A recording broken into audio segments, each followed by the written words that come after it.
Channel 5 பக்தி வழங்கும் திரை யாத்திரை. திரையின் மூலமாக ஆன்மீக ஆலயங்களுக்கு ஒரு யாத்திரை பயணம்.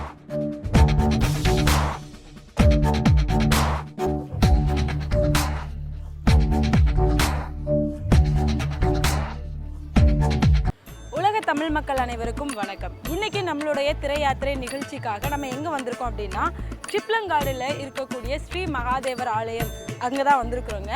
இதை ஸ்ரீ மகாதேவர் ஆலயம் அப்படின்ட்டு சொல்லி எல்லாருக்கும் தெரியறதை விட காலை விழுந்தான் கோவில் அப்படின்ட்டு சொன்னால் மேக்சிமம் எல்லாருக்குமே தெரியும் அப்படின்ட்டு சொல்கிறாங்க. இந்த காலை விழுந்தான் கோவில் அப்படின்ட்டு சொல்கிறதுக்கு ஒரு மிகப்பெரிய வரலாறே இருக்குது. அது என்னென்ன அப்படின்றத நம்ம ஒவ்வொன்றா பார்த்து தெரிஞ்சுக்கலாம் வாங்க. அதாவது இந்த கோயிலே 400லிருந்து 500 வருட பழமை வாய்ந்தது. முன்னாள் கேரளா அரசர்களால் இது ஸ்தாபிக்கப்பட்டது.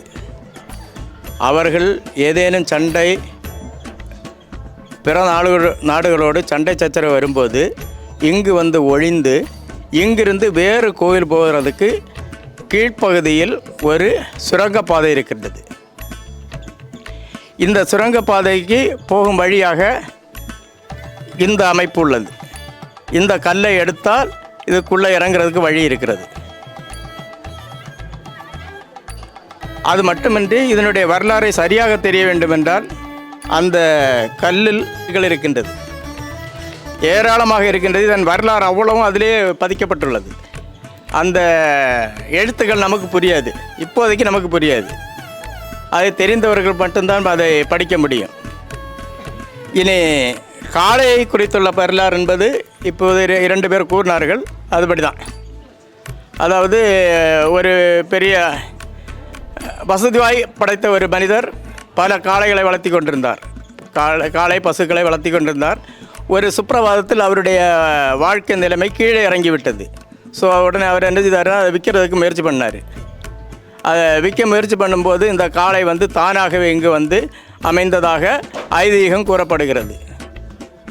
இனி ஏதாவது உங்களுடைய வேண்டுகோள் நிறைவேற்றப்பட்டதா என்றால் பலருக்கும் பல வழிகளில் நிறைவேற்றப்பட்டது. நாம் கேட்ட உடனே கிடைக்காது. சற்று காலம் பொறுத்து நிச்சயமாக எங்களுடைய இந்த சிவன் கோயிலிலிருந்து அவர்களுக்கு பயன் ஏராளம் கிடைத்ததுண்டு. குறிப்பாக எனக்கே நல்ல பயன் கிடைத்திருக்கிறது. இது போன்று தான் அங்கே பின்னாடி இருக்கக்கூடிய கிருஷ்ணன் கோயிலும், அதுவும் அரசர்களால் ஸ்தாபிக்கப்பட்டது தான். அதிலே இந்த போன்ற வரலாறு எழுதப்பட்டுள்ளது.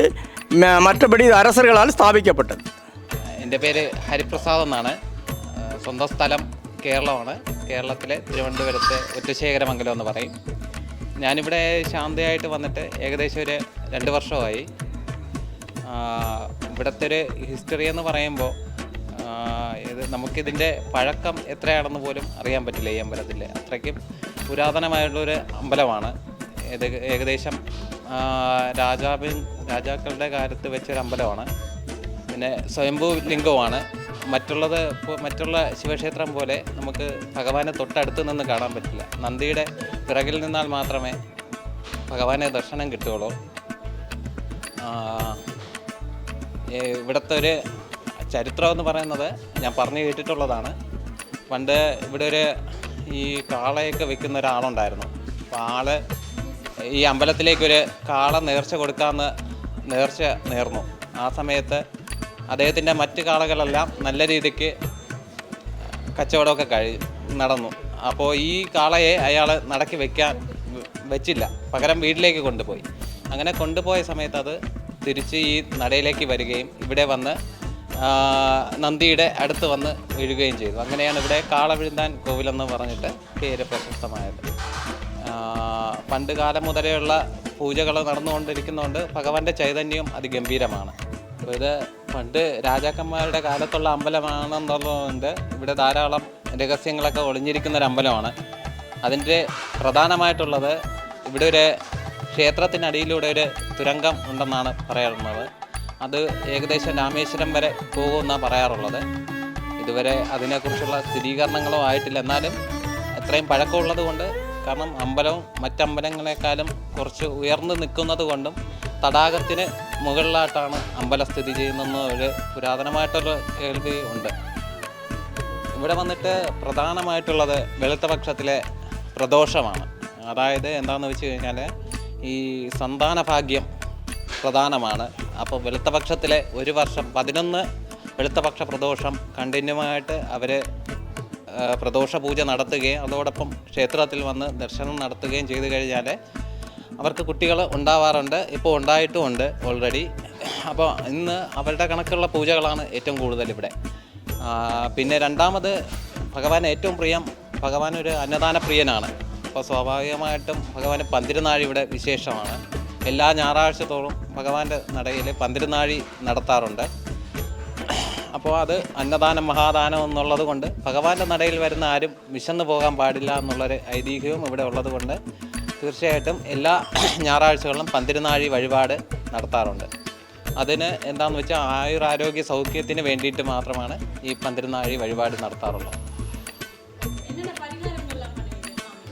അങ്ങനെ ഇപ്പോൾ ഇവിടെ ഒരു പരിഹാരമെന്ന് പറയാനായിട്ട് ഭഗവാന്റെ മുന്നിൽ ആര് വന്ന് എന്ത് പ്രാർത്ഥിച്ചാലും അതൊരു ന്യായവും ധർമ്മവുമുള്ള കാര്യമാണെങ്കിൽ നമ്മളാൽ കഴിയുന്നത് എന്തും ഭഗവാന് ചെയ്യാവുന്നതാണ്.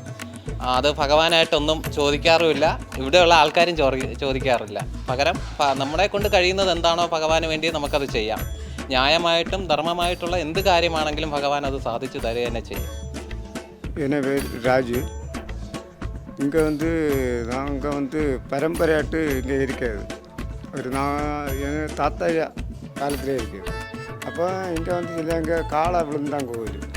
காளை விழுந்தான் கோவில்னா இங்கே இந்த காளை விற்க கொண்டு போகிற இடத்துலேருந்து இங்கே விழுந்தது. அதுதான் காளவந்தன் கோயில். 119 அடி தாழ்ச்சியில் தாமரை முட்டிலேருந்து சிவலிங்கம் மேலே அது இருக்குதான்னு பயங்கர. அது இங்கே பேக்கில் நமக்கு பேக்கில் போய் தான் பார்க்க வைக்கும். காளைக்கு பேக்கில் தான் பார்க்க வைக்கும். ஆனால் இங்கே தைரியம் என்னென்ன, நம்ம இங்கே கோவிலில் நூந்து இப்படி நிற்கலாம், குனிஞ்சு நிற்க வேண்டிய. எங்கே போனாலும் நம்ம இப்படி தான் கும்பிடணும். இங்கே நமக்கு நூந்து நின்று எங்கே ஆர்கிட்ட வேணுங்களும் தைரியத்தோட பேசலாம். நம்ம ராத்திரி இங்கே ஒத்தைக்கு வந்தாலோ எங்கே வந்தாலும் ஒரு பயமும் கிடையாது. இங்கே அந்த அளவுக்கு நல்ல ஒரு சக்தி கூடினது.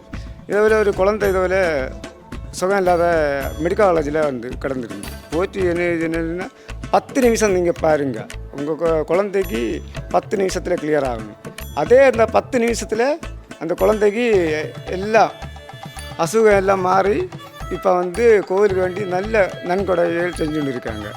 இதில் பல பேரும் வேலை வாய்ப்பு ஆனாலும் சரி, என்ன இப்போ நம்ம சிவனை நம்புகிறேன், அது நல்ல எல்லாருக்கும் நல்ல நன்மை தான் இது உண்டாயிട്ടുണ്ട്. நான் லதா ஸ்ரீமா பக்கத்தில் தான். எங்கள் அம்மா ஊர் இங்கே தான். நான் இங்கே தான் இருக்கிறேன். கேரளாவில் வேலை பார்க்க. தமிழ் கொஞ்சம் சரியாக வராது. அப்போது இந்த கோவிலை பற்றி சொன்னால், இந்த சிவலிங்கம் 130 அடி பொக்கம் தானே சொல்கிறாங்க. தாழேந்து ஜல பிரதிஷ்டையாகும். அப்போ இதுக்கு முன்னாடி ஒரு படி இருக்குது. அதை இந்த இலக்கி பார்த்துங்கன்னா 130 அடி தாழ்ச்சியிലാക്കും. അപ്പം രാജാ കാലത്തിൽ ചെയ്തതാക്കും. അപ്പോൾ அந்த സമയത്തിലെല്ലാം അപ്പം ഭാവിയിൽ അത് എന്താ இப்படி பார்க்க பராமரிக்க எந்த பிரச்சனை வரும்னு வச்சு அப்படியே அவ்வளவு ஸ்ட்ராங்காகிட்டு தந்திர விதி பிரகாரமൊക്കെ இது செய்திருக்காங்க. ரொம்ப பவர்ஃபுல்லாகிடுது. അപ്പം പിന്നെ அவங்க ராஜா காலத்திலேயே தெரியுமே. അപ്പം ஃப்யூச்சரில் அந்த ஏதாவது இந்த பிரச்சனை வந்திருந்தாலும் அது மேக்கப் பண்ணுறதுக்கு அவ்வளோ ஸ்ட்ராங்காகிட்டு இங்கே 130 அடியில் சுயம்புனாக சொல்கிறாங்க. ஆறு என்ன வேண்டினாலும் அது கிடைக்கும். அது நாங்கெல்லாம் இங்கே வெளியூர்லேருந்தൊക്കെ ரொம்ப நாள் வராங்க. சொன்னால் ரொம்ப இது சொல்ல இருக்குது. ஒரு அம்மாவுக்கு 7 ஆண்டுகளாக பிள்ளைங்கள் இல்லாயிருந்த. அப்போது பின்ன அவங்க குழந்தை இல்லாயிருந்திருந்தா. அப்போது இப்போ இங்கே வேண்டினாங்க. അപ്പം പ്രഗ്നൻ്റ് ആയി 7 മാസം ആയപ്പോൾ പിള്ളേക്ക് അനക്കമില്ല. അപ്പം അത് ഇറந்து പോകും நினச்சி அந்த அவங்க அம்மா ஓடி இங்கே வேண்டினாங்க.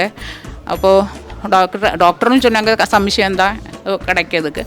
நம்ம மகாதேவன் அருளால் அந்த கொஞ்சம் ப்ரிமச்சராக இருந்தாலும் இப்போ நல்லா பிறந்து நல்லா இருக்காங்க. அவரை ரொம்ப இதெல்லாம் செய்தாங்க இந்த கோவிலுக்கு. அப்படி ரொம்ப அதிசயங்கள் நடக்க கோவிலாக்கும். எங்களையெல்லாம் பொறுத்தவரை என்னெல்லாம் இப்படி நடத்திக்கதே அவங்க தான். இங்கே வந்த ஆரும் கெட்ட சரித்திரம் இல்லை. அவ்வளோ അനുഗ്രഹം കൊടുത്താക്കും நம்ம மகாதேவன் நம்மளை காப்பாற்றும். நம்முடைய சேனல் 5 பக்தி சேனல் மூலியமா திரை யாத்திரை நிகழ்ச்சியில் எல்லாருமே வந்து ஒவ்வொரு நாளும் ஒவ்வொரு சிறப்பான ஆலயங்களுக்கு போயிட்டு வரோம் இல்லையா. அந்த விதத்தில் இன்னைக்கு நம்ம மகாதேவர் ஆலயத்தை வந்து பார்த்தோம், ட்ரிப்ளங்காடில் இருக்கக்கூடியதை. இந்த ஆலயம் வந்து ரொம்பவே வந்து பழமையான கோவில் மற்றும் சிறப்பு வாய்ந்த கோவில் அப்படின்ட்டு வந்து நம்ம எல்லாருமே தெரிஞ்சுக்கிட்டோம் இல்லையா. இதே மாதிரி ஒவ்வொரு நாளும் ஒவ்வொரு யாத்திரை நீங்கள் ஏன் கூட வரணும்னு நினச்சிங்கன்னா மறக்காமல் சேனல் 5 பக்தி சேனலை வந்து லைக் பண்ணுங்கள், ஷேர் பண்ணுங்கள், கமெண்ட் பண்ணுங்கள். மறக்காமல் உங்களுக்கு தெரிஞ்சவங்க எல்லாருக்குமே நினச்சி